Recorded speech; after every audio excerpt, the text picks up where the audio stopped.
Hi friends, welcome back to my channel. My name's Jack, this is Jthbooks, and it's time for the mid-year freakout challenge. Tag. So, it's that time of year again where we do the mid-year book tag, and hasn't it come around quick? I remember doing this last year. I think it was my first time doing it last year. It's only my second time, so if it's terrible, be kind. I think there's 14 questions, 13, 14, and it's just sort of a summary of my year so far, really. And I had to think long and hard because, you know, the time's gone and I forget these things. But it's always nice to look back on the books that I've read and whether I've loved them or they've been a few disappointments. But let's crack on with the first question, shall we? So, the first question is the best book you've read so far this year. And for me, it has to be In Memoriam by Alice Wynne. Now, I don't think this is a perfect book. It's a debut novel, and I think you can at times tell it's a debut novel. But something about this just absolutely captured me. In this book, we follow Elwood and Gaunt, who are in school together in sort of a private boarding school in just before World War One, and they're sort of very much in love with each other, but haven't really realised it. And or they have realised it, they're not willing to admit it. And then one of them goes off to war and they start exchanging letters, and then the other one joins him. And it just perfectly captures first love. It perfectly captures the love that you can't quite say. I think while they're also sending letters to each other, they're sending letters to other people in the army, and you get some little side stories about characters, and I think they're brilliant. They really stood out to me. I think how this author captured those stories in such a short time was brilliant. It just made me cry. It just absolutely captured me. I was hooked from the first page, and you know, it's sort of that one book this year that floored me, made my jaw hang open. I just loved it, and I enjoyed the ending, and I didn't think it took the easy way out, and I didn't think it took the too hard way out. So for me, it is just this one so far. There's just something about it. There was just something about this one. So the second question is best sequel you've read this year, and I haven't read any sequels. I'm not really sort of partway through a series or anything, but I did sort of read a prequel, so can that count? A few years ago I read The Pharmacist by Justin David, and I was very kindly sent Tales of the Suburbs by Justin David, which is the first book in the Western World sagas, and I believe this is book 3. I think there's a book 2 somewhere. It's not My Face isn't book 2. But so this is the prequel. So I'm gonna say this one, and I did really enjoy it. It's a collection of short stories about Jamie, who's growing up queer, and I really loved it. It reminded me so much of sort of my own life, and I know these families, and I just thought it was really brilliant. So this is the best prequel I've read all year.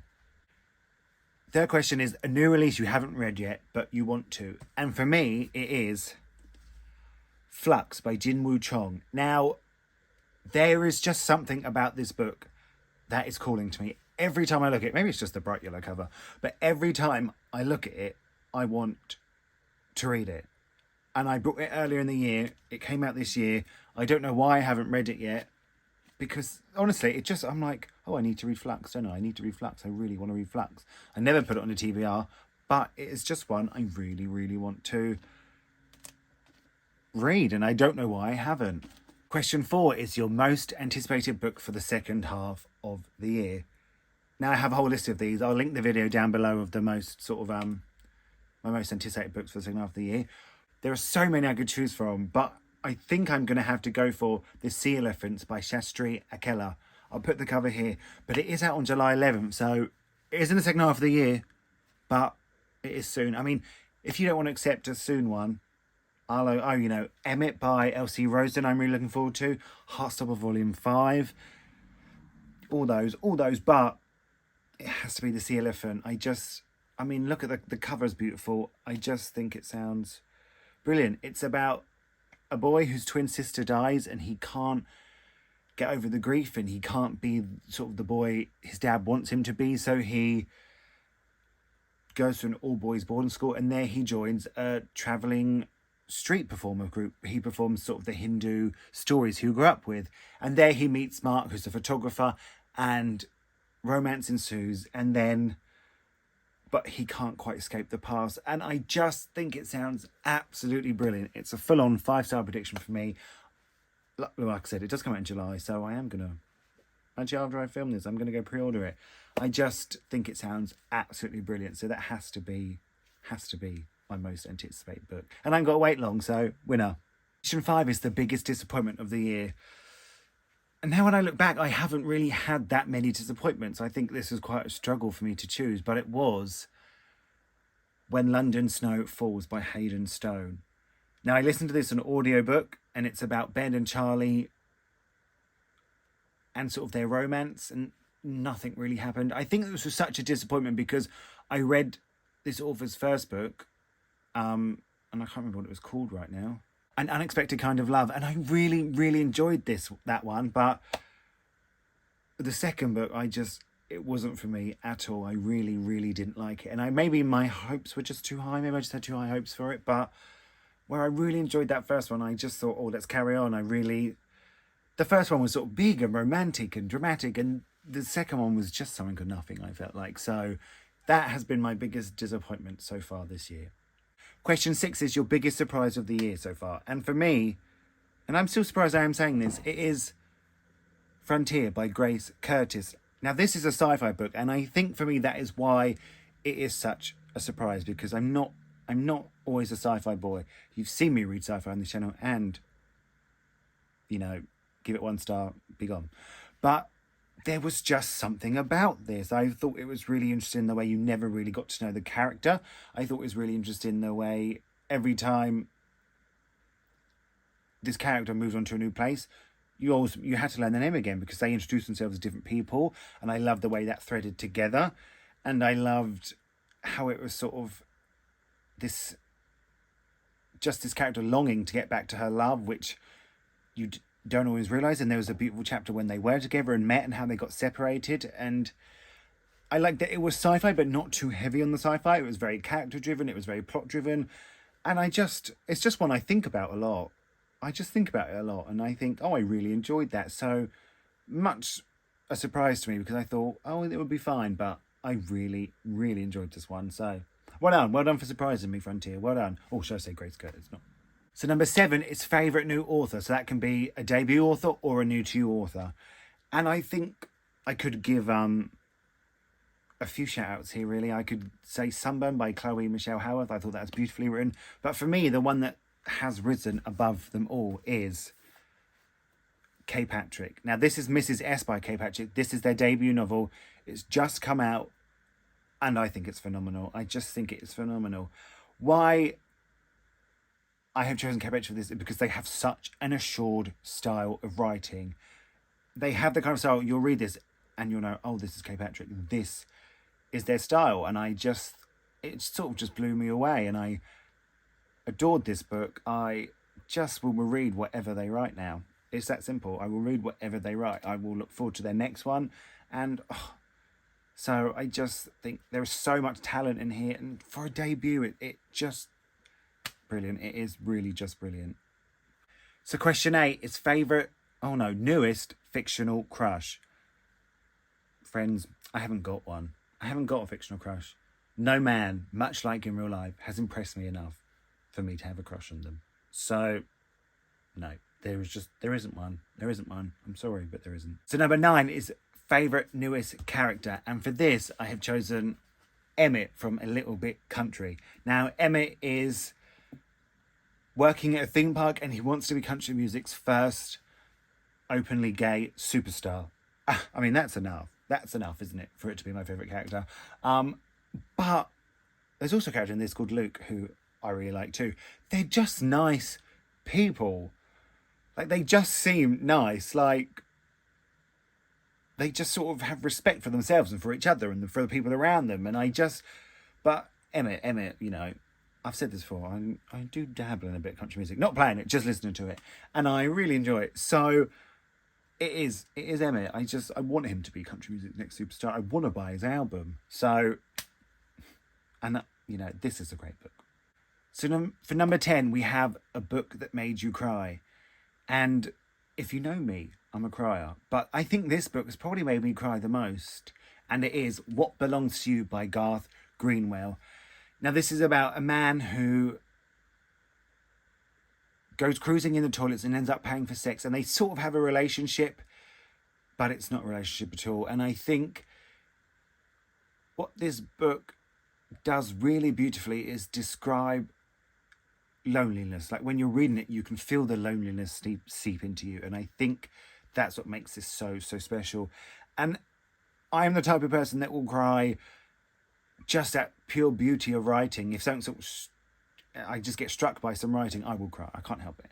And this done that to me so many times. I just thought it was brilliant. It was really concise, and it was just phenomenal. So it made me cry. It made me cry 5 times. 5 times. And it's such a short book. How many pages is it? 191. Yeah, I told you. I liked it. It was good. And if I ever read it again, I'll need the tissues. And if I ever read it again, I'll need the tissues. Question 11 is a book that made you happy. And for this, I have to go with The Sunshine Project by Benjamin Dean. This is a middle grade book. It's a queer middle grade book. And it's so joyous. This is about Bea, who has the perfect day at Pride with her family after her sister comes out. And then they're looking forward to it again, but unfortunately their dad passes away. And where they're struggling, they move back to a small town with their grandma.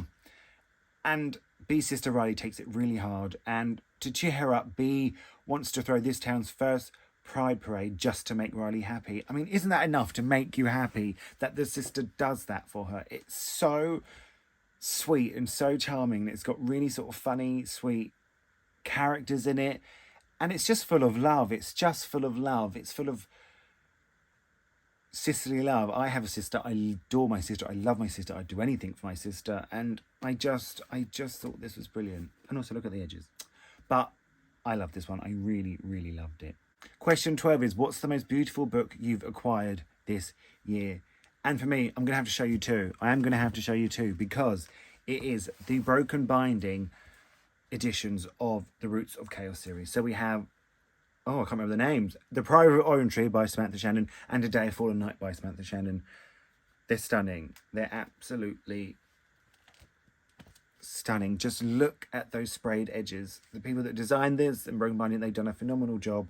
And wait till you see underneath.